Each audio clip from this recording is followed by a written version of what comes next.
Boys and girls, we are back and we are heading into game number 3. We have L5 with a 2-0 lead over their opponent, Team FaceCheck here at the Eastern Clash. So far, L5 looking extremely dominant. Wolf J, how what do you guys think? Is there a chance that Team FaceCheck is going to bring this back? No. Okay, J, how? Ditto. You can see the attitudes there. Swoy's still chilling. We saw him at the far end. We saw SC there, and the rest of the team, they're all smiles and just relaxed. And then we take a look on the other side. TFC, you know, obviously going up against L5, you know it's a tough task, but it's not the end of the world, right? I mean, you're still in a position to come back potentially. You can use this as a learning experience, test out some drafts, see how it holds up. So not all is lost.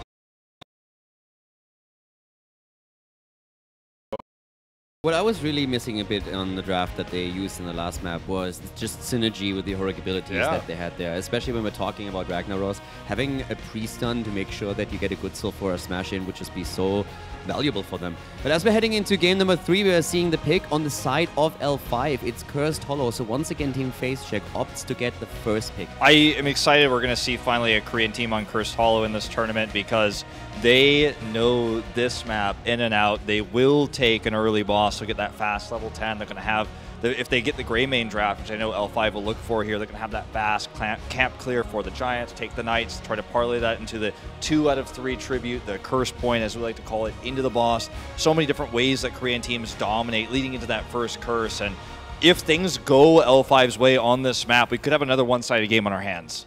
Yeah, L5 is definitely trying to finish this with a quick 3-0 that was very transparent in the last few games that we saw. Now, in both of the maps that we have seen so far, we had bans on Genji and on Oriel. Do you think this is going to continue, Jay-How, or do you feel that with Cursed Hollow being the map, this is going to be changed up? Ariel's a little bit less valuable. At the same time, you have a lot of structures to detainment strike into to follow up some stuns. I don't know if we'll see that. I think maybe we'll see a play on globals. Maybe we'll see Team FaceCheck. Maybe they'll fear the Abathur, things like that.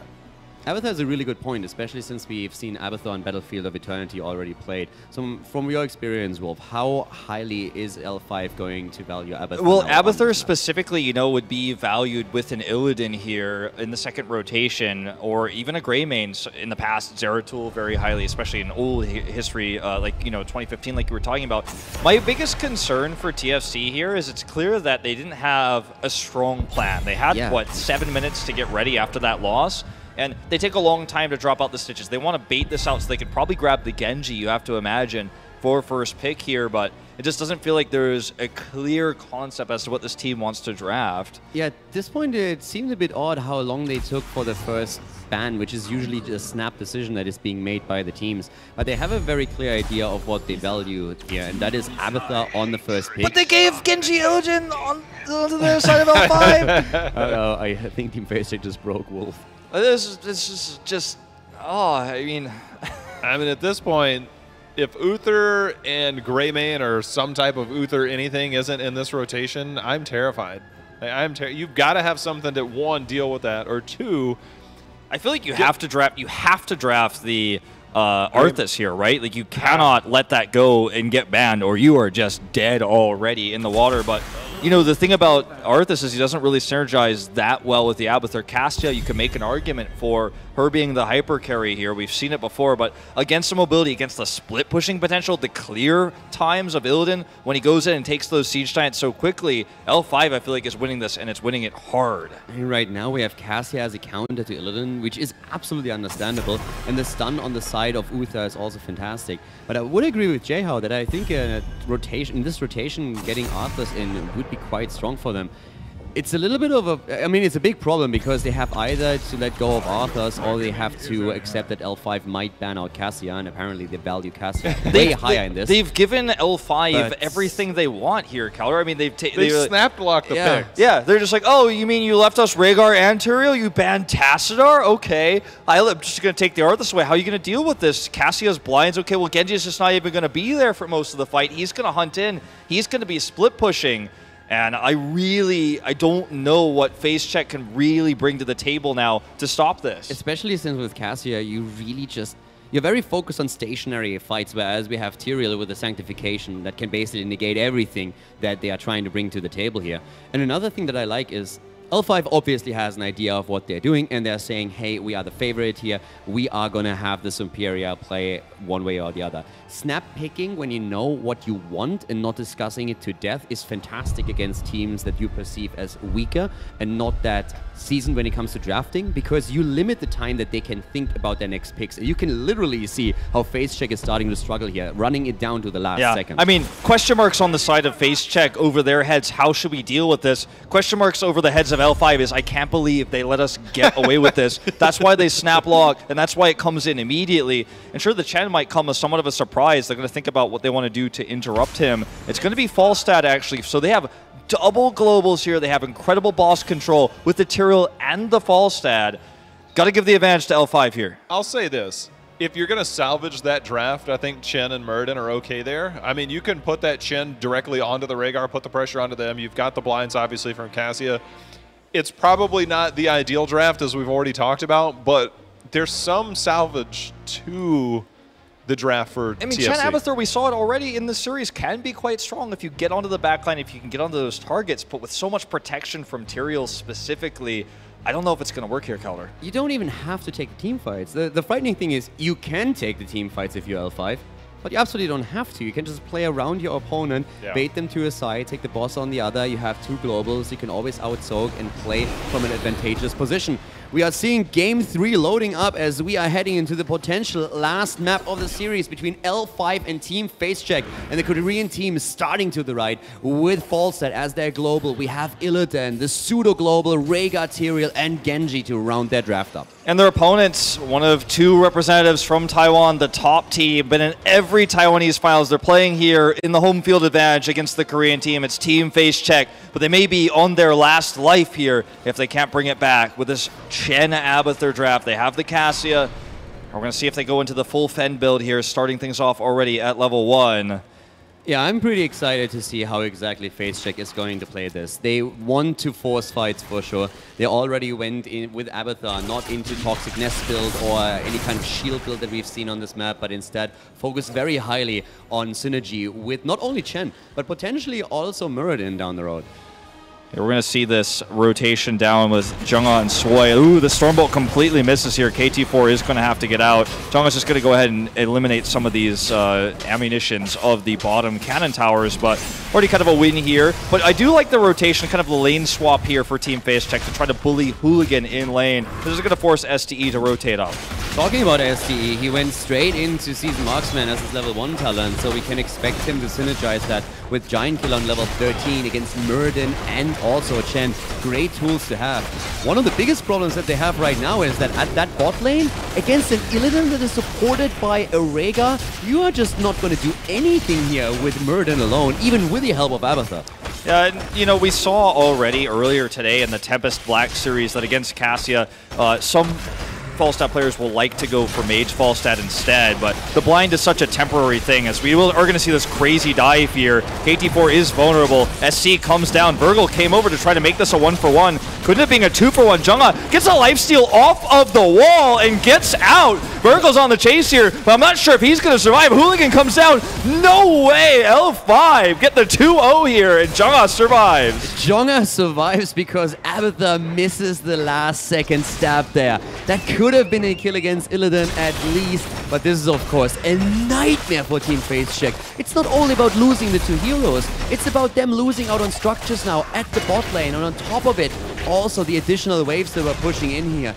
This is brutal as L5 takes an early level 4 and Team FaceCheck is still scrambling for experience. So even though it's the 2v1 against Falstad, that's the soul lane, we're still going to see this 2-minute cap timing that Korean teams always hit. And you can do this when you have a fast clear. They have several. They have the Rhaegar, they have Illidan, and you know they can use this to get this fast timing. And how they use this into the first tribute is going to be very important. Losing very few minions on the top lane as Falstad does fly back up there to grab that. But even though it's 2v1 against the Falstad, they get the picks with Illidan. They're not using him to split push. They're not using him to do structural damage. He's getting kills, and already this is a great position for L5. This is a fantastic position for them. They are way ahead in experience. It doesn't grant them a talent lead at this point, but the stat advantage that comes with level alone is definitely worth it here. They did not really get lucky enough with the camp down at the bot lane since the tribute spawns here, but they still have everything that they need for this fight. The interesting thing is that they don't even force it. They're trying to interrupt and buy time for the top lane to get value. This is where we see Falstad and Illidan going for even more structures as the rest of the team goes for one interrupt after another. It's crazy. It's a 2v4 here looking to interrupt, even using the totem here. But look at the top lane. The fort is already under attack here, and this is so much extra value for L5. The extra EXP is not even being granted by TFC. Rhaegar's in the mid lane. He's getting more minions, and at the end of the day, they will lose SC, it looks like here, and they are going to lose the tribute, but the value gained for L5 is much greater. This is absolutely crazy. This is just really L5 showing off at this point. Team FaceCheck is struggling. Abathur gets picked in the top as well! Yeah, it seems like it's minutes where they are struggling to channel the tribute through, and at the top lane, the two heroes just push through an entire fort. The trade-off there definitely in favor of L5, and it shows that with simple interrupts, you can create so much additional value for your team, which is exactly what L5 did. They even picked Abathur here, but the loss of simply Genji in that setup didn't matter at all. Just look at the experience. It's crazy. And, you know, with the Rhaegar rotation mid, which is obviously very common amongst all regions to have the Rhaegar rotate because there's such good wave clear, because there was no counter pressure and Abathur was dead, the mid cannon towers are all out of ammo, significantly damaged. They're going to go for a quick boss here. This is what I'm talking about. You get a small edge as L5 on this map, you take the boss. They showed us why they picked Tomb of the Spider Queen. Fast rotations, getting picks. On this map, they're showing the macro play, the fast wave clears, and from map to map they choose here, you could see exactly why. And let's talk about this boss for a moment. We're talking about a boss that is taken at the top lane, where the fort has just been taken out. With just two, by the way, two versus the boss. It's not a solo boss, but it might as well be. This boss is going to march straight for the keep, so yes, you grab another tribute at the bot lane, but we have seen in the past, with different compositions, a lot of teams that simply said, you know what, we're going to sacrifice 2 tributes at the start. In exchange, we're going to grab more experience. We will hit level 10 around the time the 3rd tribute is on, and that guarantees that you are not going to get an immediate curse against us, because we are the ones that are going to fight with heroic abilities. You won't have them, so you have to give it up, and we try and snowball with that advantage. And essentially, this could be double boss. They're going to have 10s, so they can head over and contest it. Remember, they have Gust, they have Sanctification, so much boss control. They're actually looking for the pick onto Chen in the bot lane first. Virgil is going to be able to use this Abathur symbiote to escape, but the boss is the next target here for L5. So double boss here. The keep wall, sure, they protect it for the most part, but it's just not... The 2 tributes mean nothing if they can never get a 3rd. And you said it best in draft. Sure, the blinds are there for Illidan, and it will get picked here potentially. Actually, nope, not even going to. You said it best, the blinds are a counter to Illidan to a certain extent, sure, but L5 is just never going to fight them straight up. They're going to run around them, they're going to out-macro them, and that's what we see here. Now, it would be a miracle for them to deny this curse, but even if they don't, the boss pushes the bot lane. Yeah, and what I'm really afraid of is, well, with the tribute at the top, they are actually starting to move in. They deny it! Interrupt, but at the bottom, they have 10. The boss going for the keep. They can force these fights now. They have for 1.5 levels the heroic abilities. I would have not been surprised even for them to just simply try and push with the boss for keep. Yeah, I mean, even with their minions, of course, being cursed, you could still do a lot with that boss. You don't need the minion wave. You could get the keep for sure in this moment, but they just want to control the map fully. They have the first tribute of 3 they need for their own curse. By the time we get the second tribute up for them, if they can make it a 2v2, because they will have that heroic advantage, they're going to have keep wall significantly damaged, and their own boss, the red side boss, will be respawning again, and just this continual rotation is so powerful. They're going to start to damage this keep with the Siege Giants. And remember, the Hunt is such a powerful tool for Global. They didn't even have it earlier, and they're committing to the keep hard. Yeah, they definitely should. They still have their heroic abilities. Level 9 versus 11, nearly 12. The Hunt, and goodbye Cassia. Down she goes. Sanctification on the ground as Kim is being attacked on the Uther, and he dies as well. The double kill as the keep falls, and it's L5 going deep for the kills, but losing Illidan. Wasn't even the best Sanctification we've ever seen. The Dragon Blade synergy wasn't there, but did a lot of damage. Now 10's available here for Team FaceCheck. Can they make something happen with this? Might see the clone coming in here. The Ancestral, though, is good. Here comes the clone. It's onto the Muradin to try to get the stun here, but they fail to get it. SDE gets away, and this is going to be that second tribute to get them to curse point. They didn't get the stun with a double Muradin here. Falstad gets out. It's 10 versus 12, and there's an easy channel as we're seeing the tribute grabbed. Or do we? No, we don't, since Muradin jumps in and tries to interrupt. But keep in mind, Illidan is back, and the Hunt is ready in 1 second. Yeah, here we go. It's going to be the engagement tool. Hooligan looked like he was going to Hearth there for a moment, but does actually stick around as he gets a little bit more mana. Burgle is going to come in. There's the interrupt, though, with the stun. Nice cleanse to keep him alive. SDE has to drop down the Gust. KT4 is isolated. Will they commit to this? Burgle is channeling. Remember, if they grab this, it is a curse. Divine Storm. There's the Storm and the stun against Illidan, and once again, it's Cassia dropping him. This is exactly why you pick Cassia against the Illidan. You hope for the stun, and then Cassia unloads the damage with a Fend, and this is an easy kill. This could be Curse, as CSC is still dancing around and trying to interrupt, but eventually the channel is going to go through, and that's the moment when Team FaceCheck can hope to close the experience gap. This Curse will also relieve that top lane pressure, so the catapults, yeah, sure, they still will fire while the Curse is active, but there's no buffer for them, so they go down. They have just 1 hit point. I don't know if this is going to be the window back into the game for Team FaceCheck, but it can at least try to catch them up in EXP because they're down a level now. They're trying to make sure they can minimize the gap while their opponents have 13 with this. But do they get a keep wall? No. And maybe they overextend here. Abathur needs to come back in. Sanct has already been used, and Slashin and Dyson as Genji takes down Cassia, goes in, and they are not done yet. They go for Muradin at the left side, and KT4 is going to drop the attempt to kill SCSC on the Genji, but it's just L5 going for kill. The Pandas are expired, and Virgil is going to be the next to die. Uther in the mid lane, so far away from his teammates. The Curse will expire. Red Boss should be respawning soon. And all they gain from this Curse is 1 fort. They get themselves essentially team wiped. And now they have 0 tributes. There's no more pressure on L5. So they're just going to continue to run the map, paint it red, grab every camp available, and continue that macro lead. And this time, the siege camps, or rather the catapults to the top lane, are going to find value because, sure, they were cleared by the Curse last time, but now there's no extra relief. And one of the things that we at least have seen for FaceCheck is that besides dropping the fort at the bot lane, Abathur was constantly pushing with his symbiote and trying to close the gap a little bit in experience. They will be able to fight on level 13 talents if they choose to do so, but as you just pointed out, Wolf, L5 is massively ahead, and bosses are coming back online. So this is really one of these moments where L5 can go for boss again, force a fight, and they have only 20 seconds, 18 now, until we have Sanctification back, which would be ideal for them to fight around the boss. Yeah, I think TFC has to take this fight regardless before 16 is up. I mean, it's a tough call to make, but they have at least the counter pressure with the top Siege Giants to deal with that. Falstad is pushing this, but if L5 is going to commit to the boss, Team FaceCheck does need to stop it. The problem is that because of Falstad, as you mentioned, they have to deal with both the push to the bottom and also the boss take here. It's again just the duo of Jung-On Swoi. They're showing in the mid lane. Team FaceCheck doesn't play around the vision. Falstad knows perfectly well that he is absolutely safe down there, and this is why they can just simply leaving at the bot lane. They know once the rotation happens of Team FaceCheck, the L5 can commit to the boss up top. So SE is just sitting there and just saying, like, guys, if you don't come down here,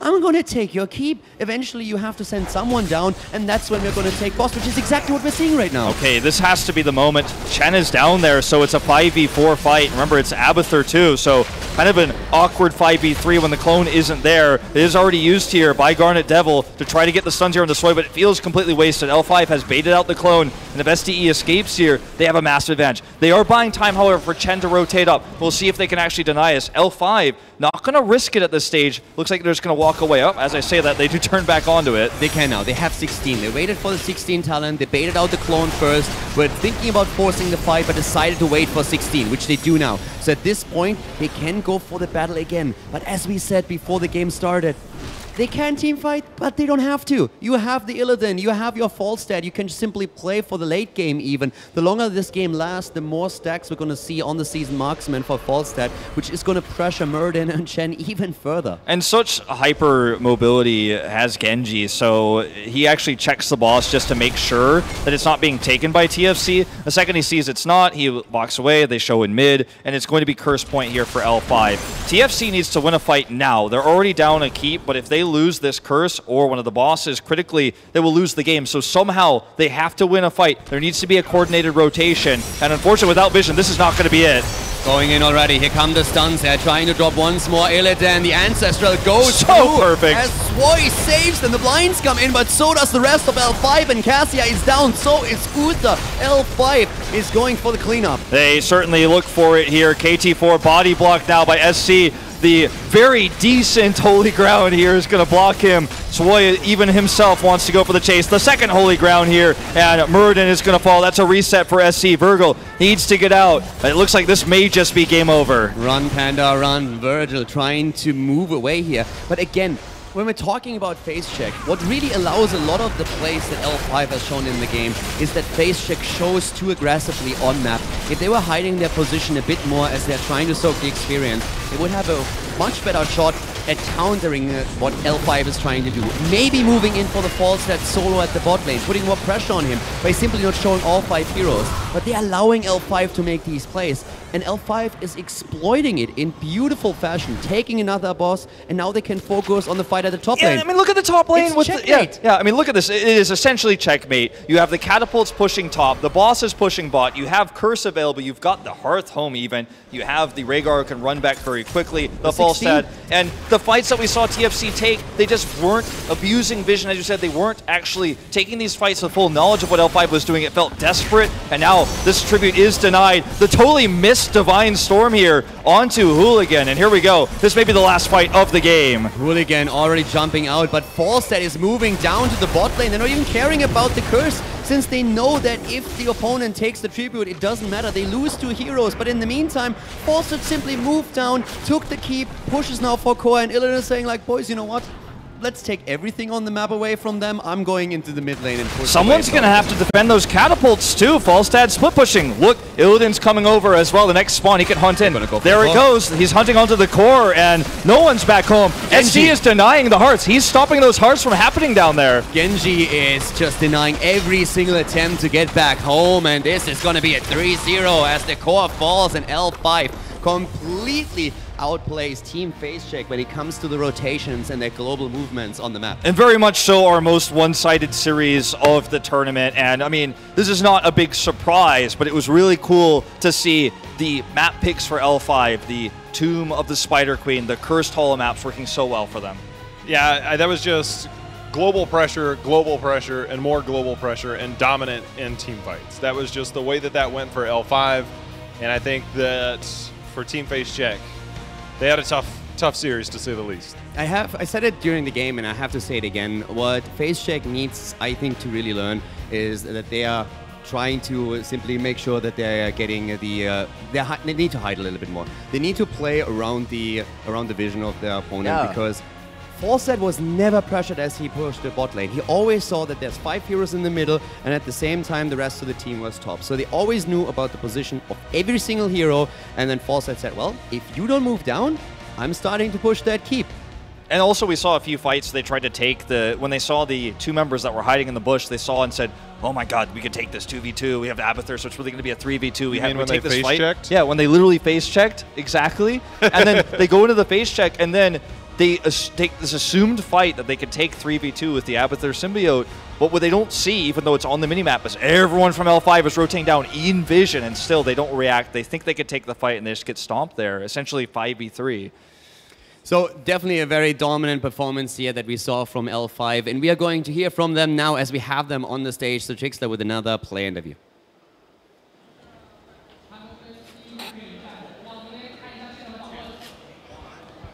Thank you so much. I am here with my buddy Josh here to help me translate with SCSC, who is, of course, from L5. Now, let's go ahead and jump into it.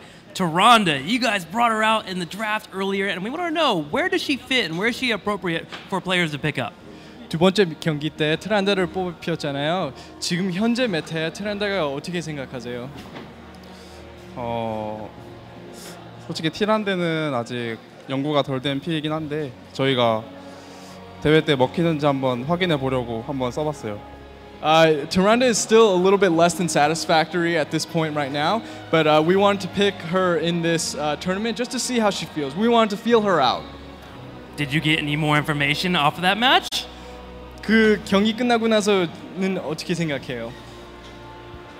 좀 많이 잘 통한 것 같아서 그래서 다음 경기에도 한번 각이 보이면 뽑지 않을까. 네. Since it went so well, we probably will want to use her again. I look forward to more Tyrande. Let's go ahead and talk about your team. Yesterday, we got the chance to talk to Hooligan, and Hooligan says the roster's really coming together. Do you guys think after a few matches already that you think that you have the chance to actually take this tournament? 어저께 훌리겐한테 얘기했는데요. 지금 L5 팀워크가 되게 잘 된다고 생각한다고 했어요. 이 토너먼트 우승할 자신은 있어요? 솔직히 엠블랙이 좀 많이 강하다고 생각했었어요. 여기 올 때. 근데 템페스트가 좀 할만하다라는 걸 보여줬기 때문에 세 팀 다 실력이 다 비슷비슷한 것 같아요. 그래서 어느 쪽이 더 픽밴을 잘하냐 싸움인 것 같아요. When we first came to this tournament, we thought that MVP Black was very, very strong. But once we saw that Tempest beat them in a 5-game series, we're kind of seeing that the power levels are all evening out. Speaking of Tempest, before I let you go, you will be facing them tomorrow. Any initial thoughts about how that match will go? 다음에 템페스트랑 경기할 거잖아요. 그거는 어떻게 생각하세요? 템페스트랑 여기 오기 전이랑 여기 와서도 스크림을 좀 자주 했었어요. 근데 서로 약간 5대5 정도로 했기 때문에 대회 때도 비슷하지 않을까 해요. Okay. So on our way here, we actually scrimmed with Tempest a lot, and we went 50-50 with them. So when we go against them, we think that it'll probably be a similar result. We're not sure yet, but it will be close. I look forward to the close match. Thank you, SCSC. And for you at home, we have more matches coming your way as we have Soul Torturers taking on MVP Black.